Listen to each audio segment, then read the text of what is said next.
जय हिंद दोस्तों, राधे राधे, सभी को नमस्ते। कैसे हैं आप सभी लोग? आशा करती हूँ अच्छे होंगे और अपनी पढ़ाई भी अच्छे से कर रहे होंगे। आपको पता है दोस्तों, ओटीआर जो पीएसआई का चल रहा है, जिसने अभी फिलअप नहीं किया है तो जाके फिलअप कर दे। और आज मैं बात करूँगी यूपीएसआई स्ट्रैटेजी, टाइम टेबल को लेकर, शेड्यूल को लेकर के पूरा ए टू जेड बात करूँगी दोस्तों। और समय हो रहा है, शाम के 7 बज रहे हैं। तो मैं इसके बाद अपना स्टडी जो है पढ़ाई करूँगी, स्टडी करूँगी। तो इससे पहले मैं आप सभी लोगों को बता दूँ दोस्तों कि आप समय नहीं है बिल्कुल भी, तैयारी में बिल्कुल भी आप समय मत गवाइए। और कहीं न कहीं आप भर्ती भी देखने को मिलेंगी, क्योंकि मुझे ऐसा लगता है भर्ती आयोग अगर ओटीआर के लिए हम लोगों के लिए फॉर्म मतलब फ़िलअप करने के लिए बोला है, ओटीआर करने के लिए, तो कहीं न कहीं भर्ती भी देखने को मिलेंगी दोस्तों। तो आप दिन-रात लग जाइए। और मुझे लगता है कि जब भर्ती ऐसा लगता है कि ये लास्ट के मंथ में आने वाली हैं, ऐसा कुछ, तो अंदर से और भी जुनून आता है पढ़ाई करने के लिए। मतलब और ज़्यादा एक मतलब अच्छा लगता है कि पढ़ाई करें, और साथ में आप सभी लोग कर रहे हैं।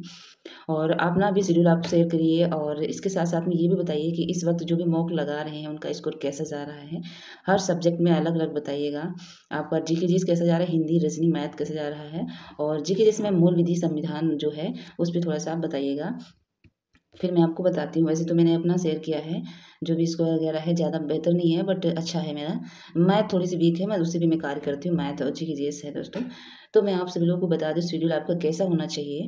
दोस्तों, अब समय नहीं है, आप अपना टाइम फिक्स कर लीजिए। वैसे भी टाइम फिक्स करके ही पढ़ाई करना चाहिए, मतलब शेड्यूल आपका फिक्स होना चाहिए। इतनी टाइम टेबल बनाने का मतलब ये होता है दोस्तों कि आपको, मैंने एक बार बताया है वीडियो में, आप लॉन्ग वीडियो जाइए थोड़ा-सा बैक, 2-3 महीने पहले मैंने बताया था। दोस्तों, टाइम टेबल का मतलब ये होता है कितने घंटे मायने नहीं रखता है। अगर आप पढ़ने में वीक हैं, तो आपके लिए 10 घंटे भी लग सकते हैं, 8-10 घंटे। और अगर आप पढ़ने में अच्छे हैं तो 5 घंटे इनफ है।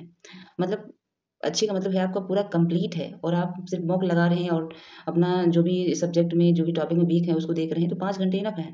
बट वैसे अगर आपको नहीं आ रहा तो 10 घंटे भी हो सकते हैं। तो घंटे मायने नहीं रखता, लेकिन आपका शेड्यूल फिक्स होना चाहिए दोस्तों कि मुझे ये सब्जेक्ट, ये राइटर है, ये बुक है, ये टीचर हैं, ये प्लेटफ़ॉर्म से यहाँ से पढ़ना है, ताकि आपका टाइम बिल्कुल भी इधर-उधर ना जाए। टाइम बिल्कुल भी आपका मिस ना। और अगर आप ये स्टेप बाय स्टेप अपना एक, मैंने बोला था आपको, फिर से बोल रही हूँ, अपने रूम में टेबल के सामने एक स्लिप बनाइए छोटी-सी, जिस पे आप ये लिखिए कि मुझे इस टीचर के पास ये पढ़ना है, या फिर इस बुक से मुझे ये सब्जेक्ट पढ़ना है, या फिर ये नोट्स जो बनाए हैं मुझे ये पढ़ना है। मतलब कहने का है, जैसे मैथ कहीं से पढ़ते हैं, मैथ नोट्स से प्रैक्टिस करते हैं, टेक्स्ट बुक कुछ भी करते हैं, उसको लिख लीजिए। इससे क्या होता है, आपका टाइम बिल्कुल नहीं जाएगा, आपको सोचना नहीं पड़ेगा, और आप अपना स्टेप बाय स्टेप कर पाएँगे। तो इसी तरीके से आप अपना स्लिप जस्ट सामने लगाइए अपने, जैसे कि मैप, मेरे यहाँ रूम में मैप लगा हुआ है, ये जो मैं आप लोगों को बता रही हूँ। जैसे कि ये है, तो मैंने ये देखिए, मैंने ये स्लिप लगा रखी है सामने, लगी हुई आपको दिख रही होगी। और बाकी चीज़ जो है इधर मैंने लिखा है, जो कि मुझे बहुत ज़्यादा, और उस तरफ भी लिखा है।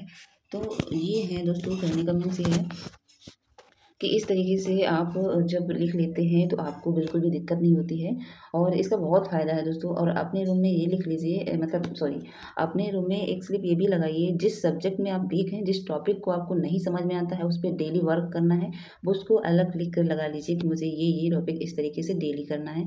ये शेड्यूल इस वक्त के लिए बहुत ज़्यादा ज़रूरी है, ये बहुत ज़्यादा महत्वपूर्ण बात है आप सभी लोगों के लिए दोस्तों।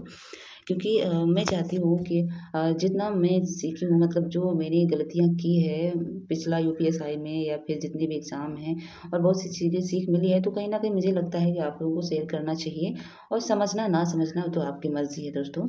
और मैं खुद ही ऐसे करती हूँ, जैसे मैं आप लोगों को बता रही हूँ, मैं भी ऐसे ही प्रिपेयर करती हूँ। क्योंकि मुझे ऐसा लगता है कि ये सही है कि अगर आप मॉक लगा रहे हैं, मान लीजिए मॉक लगा रहे हैं, मॉक टेस्ट दे रहे हैं, उसमें कोई भी आपका मैथ में कोई टॉपिक ऐसा है, जैसे कि एलिगेशन से है, मिक्सचर से, परसेंटेज से है, डिस्काउंट से है, कोई ऐसे है टॉपिक, किस्त वाले आते हैं जो, और जो इंटरेस्ट होता है, कंपाउंड इंटरेस्ट होता है, ब्याज पे ब्याज निकालना होता है, 3 ईयर का, 4 ईयर का, 4 साल का। तो इस तरीके से जो होते हैं ना, आपको थोड़ा सा दिक्कत होती है, तो उनको क्या है, लिख लीजिए, उन पे वर्क कीजिए। तो इस तरीके से आपको इस वक्त तैयारी करने की ज़रूरत है। तो मेरा कहने का मीन्स ये है कि आप ये अपना शेड्यूल फिक्स करिए सारे सब्जेक्ट का, जैसे टीचर के पास पढ़ते हैं, जिस बुक से पढ़ते हैं, ये लिख लीजिए अपना अच्छे से। और क्या करिए, अगर कोशिश करें, अगर आप मतलब मान लीजिए आप पार्ट टाइम में जॉब करते हैं छोटी-मोटी कई दिन में, या फिर टीचिंग करते हैं, या फिर ट्यूशन देते हैं बच्चों को, जैसे कि मैं करती हूँ टीचिंग, ट्यूशन ट्यूशन नहीं देती हूँ, टीचिंग। तो मतलब कहने का साथ-साथ में ये भी मैं बता दूँ आप सभी लोगों को, आपको टाइम नहीं मिलता है, तो कोशिश करें नाइट में पढ़ने का। और अगर आप दिन में टीचिंग कर रहे हैं, तो ज़्यादा देर तक रात में नहीं जग पाएँगे। अगर आप जगेंगे तो स्कूल में आपको दिक्कत हो जाएगी बच्चों को पढ़ाने के लिए, मुझे पता है दोस्तों, इसलिए। तो फिर भी इनफ है 12 बजे तक। और अगर आप टीचिंग को छोड़कर अदर कोई जॉब करते हैं, फिर भी कोशिश करें नाइट में पढ़ाई करने के लिए, क्योंकि मॉर्निंग में आप जल्दी उठेंगे। और अगर आप कोई जॉब वगैरह नहीं करते हैं, तो आपके लिए इतना बेस्ट है नाइट में पढ़ाई करने का। आप कोशिश करें कि नाइट में पढ़िए, दिन में सोएँ।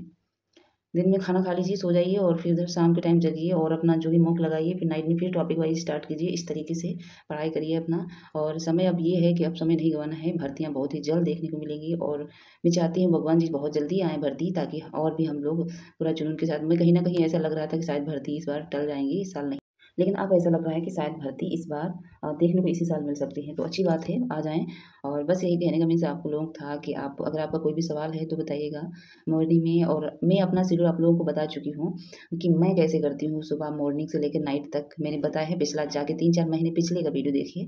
मैंने बताया अपना पूरा रूटीन सुबह से लेकर के नाइट तक, रात तक का, कि मेरा रूटीन क्या है, मैं क्या करती हूँ। वैसे तो देखिए दोस्तों, एक चीज़ ये होती है, हर किसी का अपना टाइम होता है, शेड्यूल होता है। किसी को बहुत ज़्यादा घर में काम भी करना पड़ता है, उसके साथ-साथ पढ़ाई भी करनी होती है।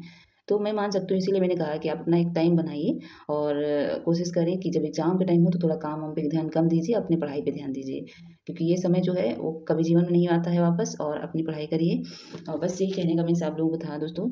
और आपका सवाल कोई हो तो जवाब कर दीजिएगा, सॉरी कमेंट करिएगा, मैं जवाब दूँगी।